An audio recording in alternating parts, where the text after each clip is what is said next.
Good morning. Good morning. I'm going to be going over all my notes here, so. Because we're coming off the topic of our Secret Lives of Mormon Wives, like, we want to talk about relationships and triggers and things. Behaviors people normalize but are actually unhealthy. I feel like even with us going through our growth era, there's still things that I've definitely have been looking and researching up, and some of these red flags actually hit from me personally as well as other people that I know. So I've been single for 6 years, so it's hard for me to she's like, say, I'm not toxic. But when I do try to start talking to people, I'm like, maybe my red flag is the first red flag you show me, I'm out. I watch it from the outside. I watch my friends go through things on the outside, and then I'm like, nah.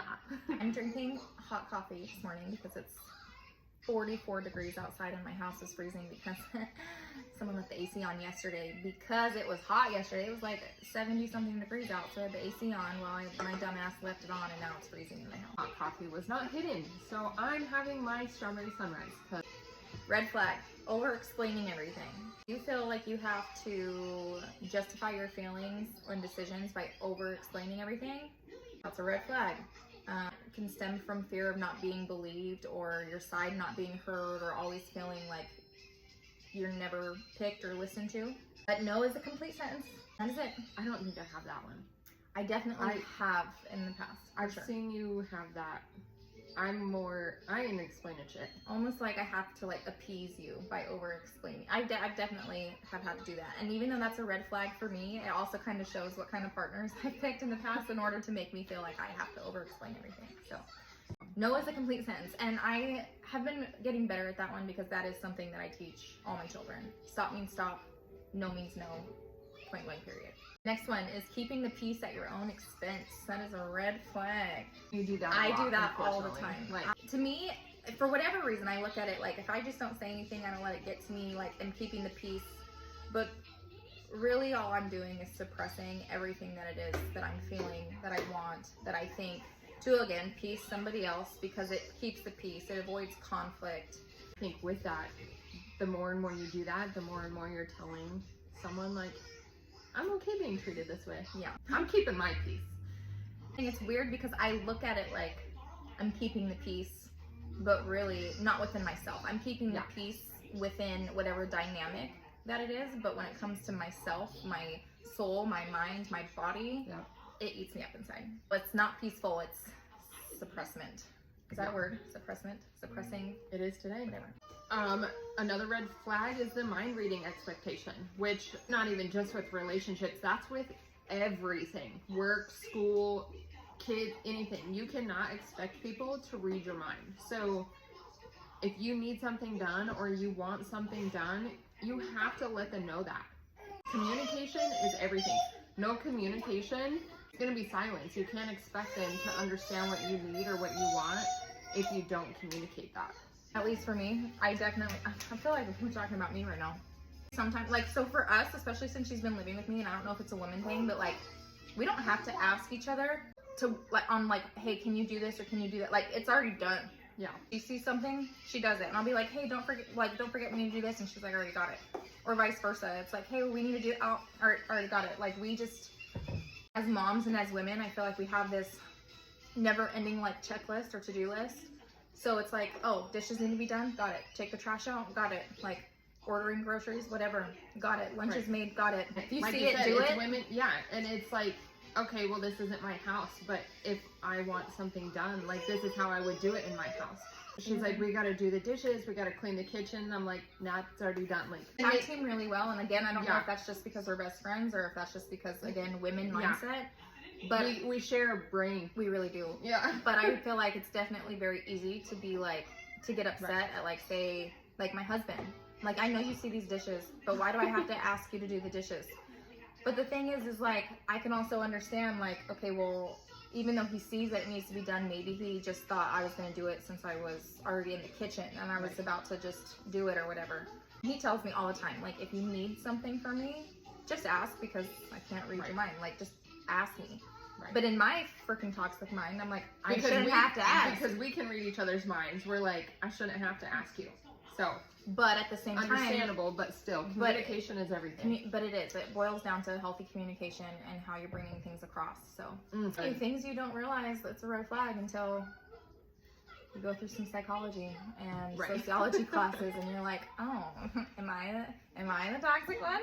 Take a second too. Sweet Cheeks Cakery, Delta, Colorado. If you need a cake, We also follow them on TikTok. You can, it's my sister, and she was a 2 times Cake Wars champion. So if you're in Colorado in that area, hit her up. trauma bonding disguised as chemistry. So I will say before we get into stuff like this, even with the Secret Lives of Mormon Wives and all this, I have never, and I'm, knock on wood, whatever, I have never been with someone who, like, a narcissist or just toxic. I've never been in a toxic, like a really toxic relationship. How did things go wrong?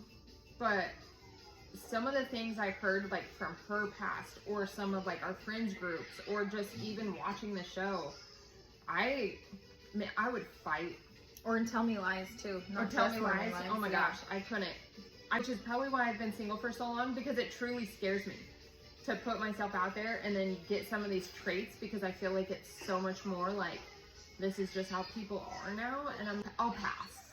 Watching people go through certain things, especially when it's your friends and you just have to, like, keep your mouth shut, it's hard. When it comes to trauma bonding disguised as chemistry, something I wish I would have known when I was young. So to all the younger women out there, or like something I tell my daughter too, if they give you butterflies, if you're like, oh my God, did see butterflies, oh my God, like you're going on a roller coaster, that is your intuition telling you to get the fuck away. Butterflies is anxiety. It is Yeah. your body's natural way of making you anxious. And for some reason, throughout the history of time, butterflies have been like, oh, giddy, like, oh, I must feel something for him or her. No. Run. You feel, goodbye. Yeah. Definitely listen to your instincts. Listen to your gut. 99% of the time, your gut is going to be right. If it is not a good situation, please leave. Reach out to a friend. Don't just sit and take it. Like, get out of the situation. We just said this morning, protecting your peace in 2026, like, we gotta normalize it. Protecting your peace is no longer an option. For me, it's a requirement. And if you come into my life, whether that's a relationship, a friendship, family, literally anyone, Learning to cut if people off. you do not contribute to my peace, or you just come in and you're already in my circle and everything, like if you come in and it's still just a calm environment, perfect. If you come in and it starts causing chaos, bye. I will cut you off so fast, because protecting my peace is not an option anymore. And that's actually really hard with friendships too, because your friends go through shit too, right? Whether Right. it's their relationships or anything like that. And one part he was like, well, they're my best friend, or they're one of in my close circle, and I'm going to be there for you to support. But you can only support for so long, Right. without being like, okay, this is now emotionally draining for me, and it's not protecting my peace. And now I feel like it's a constant, like, if you have a friendship, no matter what they're going through, and they're just energy draining you, like we call them energy vampires, it's time to move on and give yourself some separation. And I've been on both sides of that. I Right. have been, the friend losing friendships because they can't sit there and watch me continuously be in this downward spiral of fuckery, whether it was my own fuckery or somebody else's fuckery that I was just taking on. But I've also been on the opposite end, where I've gotten away from all that. I've separated myself. I've built new friendships. I've rekindled old ones. I've had to apologize for my part and move forward. But the new friendships come along, and they're going through their own toxic bullshit. And it's almost kind of like, whether they're in the wrong or in the right, I can only handle so much, because one, it is a triggering factor for me personally, and I'm not trying to live in the past. And I use the word trigger loosely, because a lot of things I feel like these days can trigger people. I like to put a positive spin on the word trigger and call it experience. So with me having that experience, I don't want to keep reliving those same experiences though, or those feelings of anxiety and resentment and stress, just because a friend of mine is going through it. If a friend of mine is going through it and you want advice, you want help, I can give you options. But if you don't take any of those, girl, do what you do best. If you need anything or you're in any kind of like danger or anything like that, I got you. But I am gonna put myself, you know, I'm gonna separate myself from you a little bit. I also want to say though, going back, how we said the energy vampires, we talk about this a lot too, because it's like, I think that there's two different people. So you have an energy vampire and you have a dumper. I call them dumpers because they're the ones that they will call you first thing in the morning. They're already having a bad morning or whatever. They'll call you in the day. They will just unload everything on you. And then they're like, okay, bye. And then you're just left with everything. Or you have the ones like the energy vampires, they call and they just drain everything out of you. So by the time you do get off the phone, it's like, okay, now I need a nap. Like, I don't want a dumper. I don't want an energy vampire, which is, I think, why me and Ash are so, we've had our friendship for so long, because we call, we dump on each other, but then we were like, okay, now how do we work through it? So it's not just a call and dump, it's a, okay, this is what I have going on. How are we going to fix it? How are we going to do that? And we put a positive spin on it too. Like, okay, this might be negative, but how are we changing this to a positive? Because we're not going to live here. Right. It's one thing to just sit in it and like dump on someone else, but you have to be able to talk through it and be like, okay, now what are we doing? Needing constant reassurance.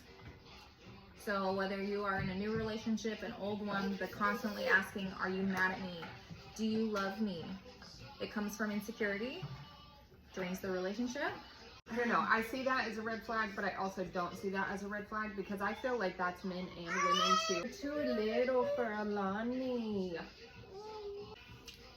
I think everyone needs reassurance sometimes. It's gonna cross the line into a red flag if it's every day, if it's constant. But if it's every now and then, like, hey, am I doing a good job? Do you love me? Whatever. Like, and it's not like, I already know you love me, but I like to hear it sometimes.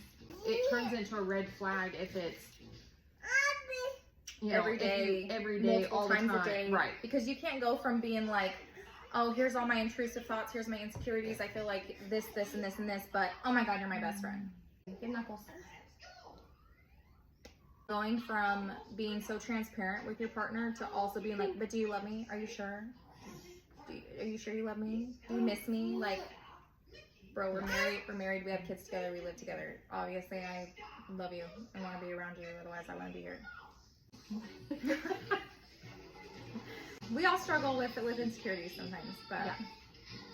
But if it's constant, it's a red flag, and that should be worked on internally. All comes down to your internal He peace. wants to know. But yeah, let us know, or, you know, if you have questions, what you're going through, if we can help, let us know. Bye.